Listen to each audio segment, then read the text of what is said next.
अब Toby link से बचकर भाग रहा होता है। तभी उसके हाथों में सिल्क के टुकड़े आ जाते हैं, जिसे देखकर वो कहने लगता है जरूरी ये कोकून 2 से 3 किलोमीटर पर होगा। मगर तभी जैसे जैसे वो आगे बढ़ता है, वहाँ पर और भी ज्यादा सिल्क के नेट दिखने लगते हैं, जिसे देखकर टॉबी कहने लगता है 3 साल पहले यहाँ पर कोई भी सिल्क नहीं थे। तभी उसका सोल पेट रुक जाता है, क्योंकि आगे काफी बड़ा सिल्क का जाल होता है, जिसे देखकर टॉबी तुरंत ही मोय को बुलाता है। अब मोय अपनी फ्लेम ऑरा से उसको जला देता है। अब टॉबी जंगल के अंदर और भी जाने लगता है। अब वो कहने लगता है ये कोकून तो सच में काफी ज्यादा पावरफुल है, ये कोई नॉर्मल सोल पेट नहीं है। अब वो कोकून के बड़े फॉर्म को देखकर शॉक हो जाता है और कहने लगता है इसका ट्रांसफॉर्मेशन तो सच में काफी टेरिफाइंग है। अब उस जगह पर लिंग आ जाता है और हर जगह सिल्क के नेट को देखकर कहने लगता है मैं 3 साल पहले यहाँ पर आया था, ये जंगल पहले इस तरह नहीं था। अब वो अपने सोल पेट को नीचे चलने को कहता है और कहने लगता है अब ये चूहे बिल्ली का खेल खत्म होने वाला है। अब हमें टॉबी को दिखाया जाता है, जो कि कोकून के पास आकर उसके सिल्क को छूने लगता है और कहता है मुझे पता है तुम्हारा ट्रांसफॉर्मेशन अभी कंप्लीट नहीं हुआ है, पर तब से लेकर अब तक काफी चीजें चेंज हो चुकी हैं। तभी वो कोकून हिलने लगता है, जिसे जानकर टॉबी कहता है तुमने सही बताया, मुझे यहाँ से निकलना होगा।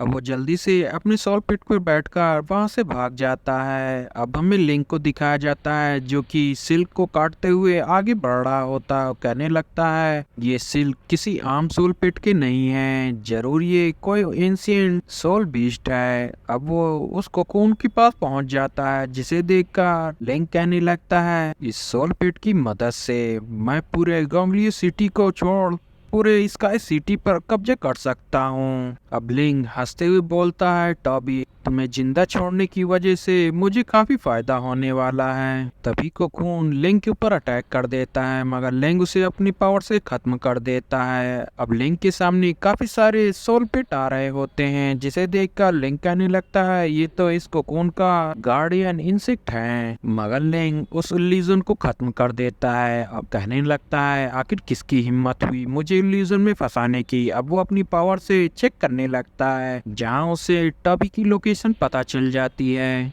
तभी टॉबी अपनी पावर से उसके सोल बीस्ट को मार देता है और उसका सोल बीस्ट अब नीचे गिरकर जलने लगता है। अब टॉबी तुरंत ही पेड़ पर चढ़ जाता है। अब मॉय उसे खत्म करने के लिए आगे बढ़ने लगता है। तभी वहाँ पर लिंक खड़े होते हुए उसके ऊपर हैरिकेन अटैक करता है, जिसे देखकर टॉबी तुरंत ही मॉय को वापस आने को बोलता है। अब मॉय तुरंत ही हैरिकेन से बचते हुए टॉबी के पास आ जाता है। अब लिंक बोलता है तुम्हें एक मौका मिला था मुझे मारने का, मगर वो भी तुम नहीं कर पाए। अब टॉबी उसकी आर्मर को देखकर कहने लगता है ये तो लेवल 6 का आइस आर्मर पहने हुआ है और साथ ही लेवल 5 का भी आर्मर इसके पास है। अब लिंक थर्ड आई सोल पेट को बाहर बुला लेता है, जिसे देखकर टॉबी तुरंत ही वहां से भागने लगता है। अब लिंक तुरंत ही अपने 2 सोल पेट को बाहर निकाल लेता है। अब टॉबी जैसे ही सिल्क के ऊपर चढ़ता है, वुल्फ डीमन उसका रास्ता रोक लेता है, जिसे देखकर उसका सोल पेट रुक जाता है। जिसे देखकर टॉबी कहने लगता है ये तो 6 स्टेज का डीमन वुल्फ है। वहीं दूसरी तरफ 7 स्टेज का ब्लड थर्स्ट बीस्ट आ जाता है, जिसे देखकर लिंक कहने लगता है तुमने मेरे थर्ड आई बीस्ट को मारा था, वो काफी कमजोर था। अब वे अपने सोल पिट को टॉबी को मारने को बोल देते हैं, जहां पर डीमन वुल्फ उसके ऊपर अटैक करता है, जिसे देखकर टॉबी मोय से बोलता है इस वुल्फ को दूसरी तरफ डिस्ट्रैक्ट करो। अब मोय उस वुल्फ से फाइट करने लगता है, मगर वो वुल्फ काफी पावरफुल होता है और मोय को दूर कर देता है, जिसे देखकर टॉबी शॉक हो जाता है। वहीं पर ब्लड बीस्ट टॉबी की तरफ तेजी से आ रहा होता है, जिसे देखकर टॉबी अपने पेट से सोल अटैक करने को कहता है, जिसके लगने की वजह से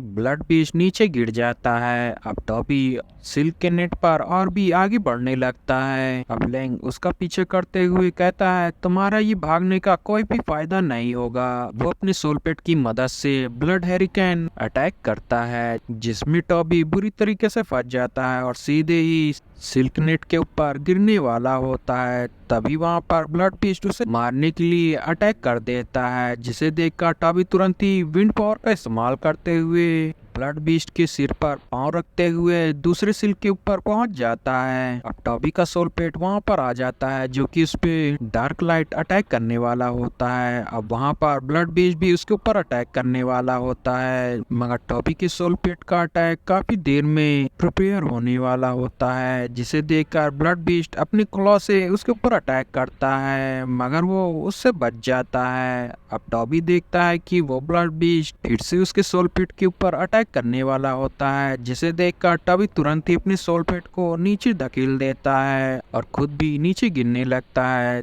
तभी उसके सोलपेट का अटैक ब्लड बीस्ट को लग जाता है। अब टॉबी अपने सोलपेट को अपने सोल वर्ल्ड में भेज देता है। अब वो नीचे गिर रहा होता है, जिसे देखकर मौत तुरंत ही टॉबी के पास पहुंचकर उसे बचा लेती है। अब टॉबी मोए से बोलता है, फ्लेम रेन इस्तेमाल करो। अब वो ऐसा ही करती है। अब हर जगह काफी सारे मीटराइट गिरने लगते हैं, जिसे देखकर लेंग तुरंत ही अपनी आर्मर को एक्टिवेट कर लेता है। अब इस अटैक की वजह से ब्लड बीस्ट नीचे गिर जाता है और उसकी टांगों में चोट लग जाती है, जिसे देखकर लेंग कहने लगता है, जल्दी से खड़े होकर उससे फाइट करो, तुम अपनी टूटी हुई टांग से मर नहीं जाओगे। अब टॉबी लेंग के अटैक से बचते हुए जमीन पर कूद जाता है। अब वो अपने डीमन ट्री को बाहर निकाल लेता है और उससे बोलता है, नेट रूट से इसका रास्ता रोको, मगर लिंक का सोलपेट उसके सारे ही नेट को खत्म कर देता है, जिसे देखकर टॉबी अपने डीमन ट्री को वापस बुलाता है, मगर वो वापस नहीं आता। लिंक का सोलपेट उसे घायल कर देता है, जिसे देखकर टॉबी शॉक हो जाता है और अपने आप से बोलने लगता है, डीमन ट्री तुमने सही पहचाना था, मेरे पास इतनी सोल पावर नहीं थी कि मैं निंग को बाहर निकाल सकूं। अब लिंग उस डीमन ट्री को मारते हुए आगे बढ़ता है, कहता है, तुम तो मेरे एक अटैक को भी सहने लायक नहीं थे। गाइस, चैनल को लाइक शेयर सब्सक्राइब जरूर करिएगा। इसका अगला पार्ट में जल्दी ही अपलोड कर दूंगा और इसे ज्यादा से ज्यादा शेयर करिएगा। Thanks for watching guys.